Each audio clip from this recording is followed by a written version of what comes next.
ចឹងគេថាធ្វើអីក៏ដោយឲ្យតាមបេះដូងខ្លួនឯងកុំតាមគេចឹងណាមិនសម័យហ្នឹងពួកម៉ាគេនាំទៅហូបប៊ូហ្វេទៀតហើយបងប្អូនហើយគេថាយើងនេះហូបតែបានច្រើនទេវាស្ដាយលុយ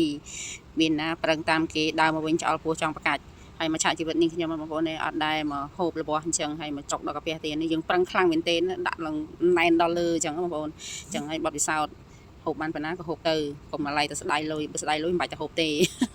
ឡូវមកងាកមើលប៊ូហ្វេយើងម្ដងឃើញតែស៊ូស៊ីនេះគេរៀបឡើងស្អាតហើយគ្រឿងសវណ្ណនេះបងប្អូនចង់អីក៏បានដែរនេះតែអត់មានក្តាមទេបងប្អូនហើយមាននិយាយរួមទៅមានសឹងគ្រប់មុខតែអត់មានក្តាមបងប្អូន oyster ក៏មានអីក៏មានបកាបកោយហ្នឹងនេះចង់សាល់មុនលើមកអែមដោយសារតែអញ្ចឹងចេះតែអត់វាមិនបានប្រឹងញាត់ចុះញាត់ឡើងនឹងចង់ឃ្លីប្រមាត់អើយចឹងថាអាលុយក៏ស្ដាយរបស់ក៏ឆ្ងាញ់ហូបមួយស្ដាយមួយដល់ពេលតែដាក់ច្រើនពេកមានណាយុគមិញគឺថាតរំបាត់ឆ្អល់លេបថ្នាំផងប្រេងកាឡាផងចឹងមកថាហូបអស់លុយច្រើនហើយមកវិញវេទនាខ្លួនឯងចឹងលើក្រោយបាច់ទេ